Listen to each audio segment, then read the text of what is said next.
My next guest is Emily Kircher-Morris. She is the author of Teaching Twice Exceptional Learners in Today's Classroom, Raising Twice Exceptional Children, and the Neurodiversity-Affirming Schools. Emily hosts the Neurodiversity podcast, which explores parenting, counseling techniques, and best practices for enriching the lives of neurodivergent people. Emily has taught in gifted classrooms and is now in private practice as a licensed professional counselor. Welcome to the podcast, Emily. Oh, thank you so much for having me. We'll start off with the story I ask everyone about. Tell me about a time you were in the trenches and managed to crawl out. Yeah, I think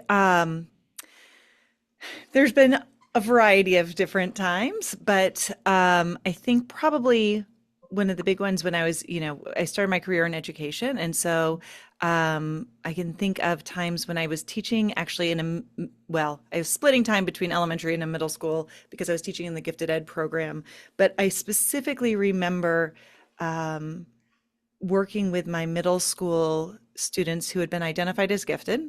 Mhm. And there were several of them who were just really struggling. They really weren't getting a lot of supports. They really weren't all that well understood. And that was kind of the first time when I really started to try to figure out ways to really advocate for them with their other teachers and to try to figure out how to understand what worked with their brain as opposed to trying to kind of keep forcing them to try to the things that weren't really working for them. Mhm. Because it was hard because it's like these were very bright kids, but then they were, failing classes and, Yeah. didn't really have 504s. One of them ended up getting an IEP, which again was very eye-opening to me to have that go through that experience. I was a pretty young teacher at the time, but um, yeah, it's always hard when you see your students struggling and you don't quite know what to do next. And Mhm. so, but that was definitely the beginning of a continuous process of getting out of the trenches for those students. Mhm. Mhm. And then you had to advocate for the students to be evaluated then for the 504 and IEP. Well, it was even a little bit less formal than that because a lot of those Okay. students weren't necessarily, some of them had a diagnosis, some of them didn't, but we weren't often talking about 504 as much in this. I mean, this was 20 years ago. It was a Yeah. while ago. And I feel like the conversation has shifted quite a bit. This was much more like going and brainstorming with that student and then going to those individual teachers where they were struggling to kind of figure out like how can we make Mm. this work for these Okay. kids. And so, but it was interesting because as time went forward, then I did start seeing kids who, we were advocating for 504s. But it's interesting because it's especially with my experience working with twice exceptional learners, because those tend to be kids who um, are quote unquote doing okay Mhm. ish. Um, there wasn't much awareness about what that support could or should look like at that point in Okay. time, and I feel like that's really shifted quite a bit because I think even if those kids were getting like ADHD diagnoses, and at the time they probably weren't getting a ton of like autism or Asperger's diagnoses, at that time maybe a little bit it was starting to happen.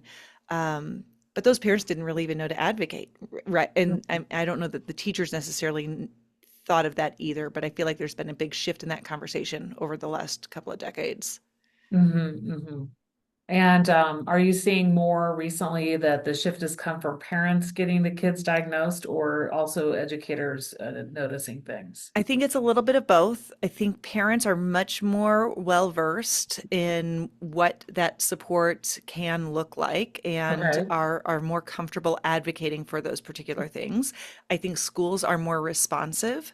I think schools also have a greater understanding. For example, with the Section 504 plan, you actually don't even have to have a diagnosis to qualify. You just have to have a suspected disability, a suspected need, and so that I think again, I remember when I was first learning about 504s, the understanding at that point in time was like basically, well, you have to go through and get a medical diagnosis first before you can even qualify here. So there's been an expansion there as far as that knowledge base and understanding and implementation goes. Mm-hmm, mm-hmm. Well, talk to me a little bit about your session. So I connected with you at AMLE, Association for Middle Level Educators, last fall. You had a session called Creating Neurodiversity Affirming Learning Environments, Implementing Practical Support Strategies. And that's kind of like that's encompassing a little bit of what we already talked about. But for teachers who might in the fall have a group of students who have been diagnosed or may not yet have been diagnosed, what are some of these just tier one strategies that they can put in place as they set up their classroom? Yeah, absolutely. And the thing that I always like to mention is that practices that are good for neurodivergent learners are good for all learners. Mhm, And you're mhm, going to have a lot of those students in your classrooms who have some of these traits. I mean, it's just general learner variability, and they may not rise to the threshold of of a formal diagnosis. We also have to mhm, remember, of course, like what are all the barriers that families face as far as getting those diagnoses, in addition to just the stigma.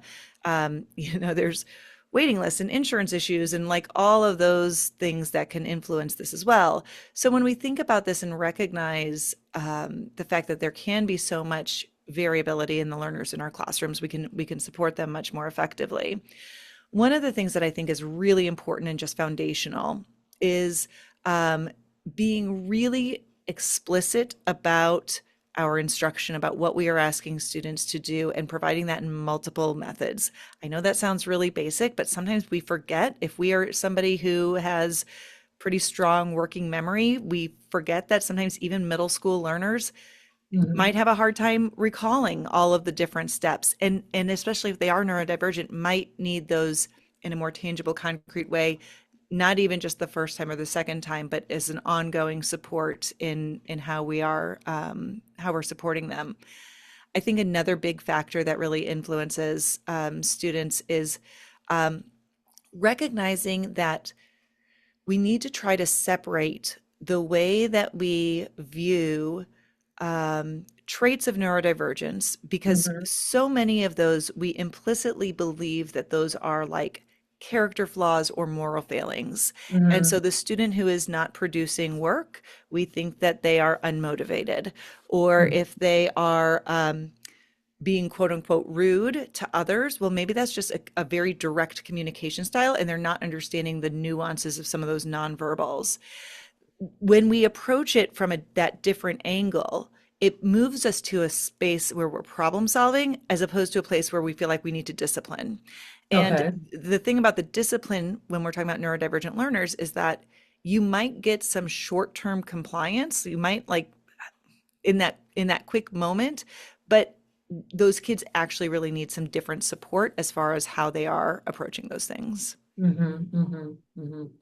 Yeah, and I think it's really also connecting with teachers that have the student, how they're interacting with them, and also maybe talking if you're at the elementary level, talking with teachers who had them last year, getting Mhm. all the information you can about your student. Yeah, absolutely. The more information you have.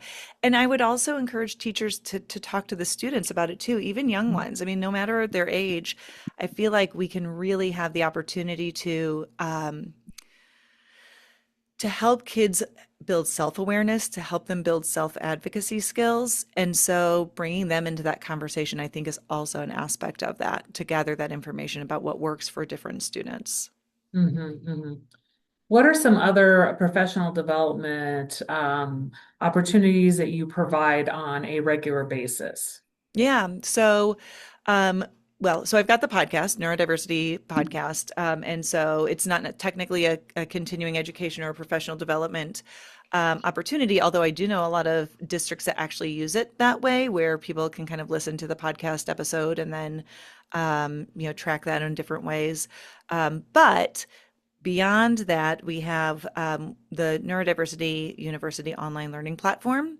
So we do trainings, we do a lot of continuing education for counselors. So whether that's school counselors, clinicians, school psychs, there's continuing education that's available there that's approved through the American Psychological Association as well as the National Board of Certified Counselors. And then we have two communities. One of them is called the Educator Hub. Okay. And the Educator Hub specifically is a community where we have educators who are dedicated to supporting neurodivergent learners in lots of different forms, lots of different age groups. Some of them are fully online schools, some of them are in person, but we do webinars, I do office hours. My co-facilitator also does office hours. We do roundtable conversations, and then we put a lot of resources up there as well. And so those are all opportunities for folks to really learn about how to support neurodivergent kids in affirming ways. Mm-hmm, mm-hmm. And then a couple conferences that you go to. You mentioned that you go to the Council for Exceptional Children. Yep. Are there other general state or national conferences you tend to speak at? Yeah, every year I go to the National Association for Gifted Children conference, NAGC. That's always in November. Again, kind of that's where kind of started this journey. Of course, my experience has really broadened beyond just that gifted or twice exceptional piece at this point. But I go to that national conference. I go to the Council for Exceptional Children conference. I find that that's a really good one to go to and share. And then there are others I submit. I kind of bounce around. I mean, I've been to Learning Forward. I've been to AMLE. Um, kind of, I go to the American School Counselors Association conference. I'm presenting there this summer. And so those are all different kind of opportunities. As far as state level conferences, I am often an invited speaker. I do keynotes and those types of things. So again, that just kind of depends on kind of who reaches out and where I'm able to go. But I do a lot of work with districts and and those types of state level organizations in that way as well. Okay. You, I mentioned, have written several books. You co-authored The Neurodiversity-Affirming Schools, Transforming Practices So All Students Feel Accepted and Supported. So share a little bit about the writing process with your co-author and also how some of the conversations that started on your podcast led to writing in the book about those. Yeah, absolutely. So my co-author Amanda Morin and I wrote Neurodiversity Affirming Schools, and really because we both kind of came at it from different angles. I definitely came at it from I had the experience working in gifted education. I had experience working as a school counselor and also as a mental health counselor, as well as a general education classroom teacher. Amanda has a lot of background in special education as well as in early childhood and some other organizations where she's had the opportunity to work. And so we pulled that together really to create this kind of this manual, kind of this way to look at how we support neurodivergent learners and really reframing what that looks like, reconceptualizing who those students are and what their needs are and how we can best support them in a way that doesn't try to change who they are, Mhm. but does help them learn to navigate a world that wasn't created with them in mind. So we both have written books previously, and by the time we were finished with this one, we really felt like this was the hardest book that either of us has ever written, primarily because it really is a new way to conceptualize this. And so we were pulling a lot of new cutting edge research and building from those types of areas. But some of it is also about deconstructing some of the practices that we've had, in place in the past in schools and really kind of rethinking some of those things. So I think both of our experiences kind of helped, not only our experiences professionally, but also our experiences both personally. We're both neurodivergent. We're also both parents to neurodivergent kids. And so all of those things kind of fed into that work and kind of thinking about how we can make schools more accommodating learning spaces for all of our learners. Mhm, mhm. So you started your podcast, the Neurodiversity podcast, back in 2018. Yes, we did. And so talk about just kind of the journey of the podcast, what type of guests that you have, how often the podcast comes out, things like hmm that. Yeah. So my husband, Dave, is a video and audio producer. And so he does all of the hard production work. I always joke that he makes me sound much smarter than I actually am. But we started the podcast back in 2018. We had a studio at the house and we wanted to do this. And so um, we thought it would be a good opportunity that there weren't a whole lot of options out there that focused on this specifically. And so now at this point, we've got over 300 episodes, and the topics tend to focus on ways educators can support learners, mental health clinicians, occupational therapists, speech language pathologists, as well as parents. And a lot of them have a real strong parenting angle as well, as far as understanding and supporting and advocating for your child. We also have a smattering of episodes in there as well, just about neurodivergent adults and what that's kind of like as well. So there's a broad range there, but definitely a lot of those that are focused more on, the development and support for young neurodivergent people. Episodes come out once a week. And we have tons of great guests. I love having the podcast because I get to email some amazing people and go, hey, can I just talk to you for 30 minutes?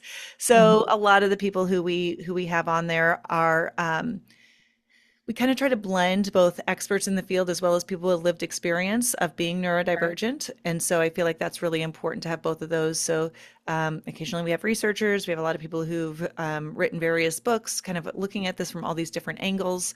Sometimes they are educators, sometimes they're parents. It kind of just runs the gamut of kind of what's out there and what the conversations are that are around, surrounding neurodivergence and how we support people. So, um, yeah, it's been great. I mean, it's a lot of work, as I'm sure you know, but it's Mhm. also a really great opportunity that has grown immensely since we first started it. Mhm. Mhm. Well, we've had a great conversation today around your work with your podcast, your speaking, and your book. Out of everything we talked today, what's one thing you'd like listeners to remember? I would love for folks to just remember that you don't have to rely too heavily on labels for recognizing students who need different support. And I would also encourage educators simply to be flexible and creative in how you support those people, because it just really is an important factor as far as um, it's not one size fits all. And so we don't have to do the things the way they've always been done. We can adapt and find new ways to do that. And sometimes that's going to be the best path forward. So, just some encouragement to go ahead and try those things and give them a try and see if you can get the kids buy-in to help them along the way. Well, where can people connect with you and find you online? Yeah, absolutely. I mean, you can definitely find us on anywhere you listen to podcasts. So the Neurodiversity Podcast, you can just look that up.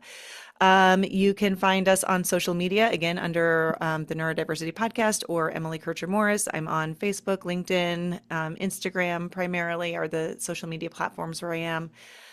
Or you can check out our website, which is neurodiversitypodcast.com. Great. Well, it was a pleasure having you on the podcast today, and hope people will reach out to learn more about some of the PD that you can give. Uh, Go ahead and go to Amazon and buy your book. I've gotten a lot of useful tips from the book, and thank you so much for your time today. Yeah, thank you so much for having me.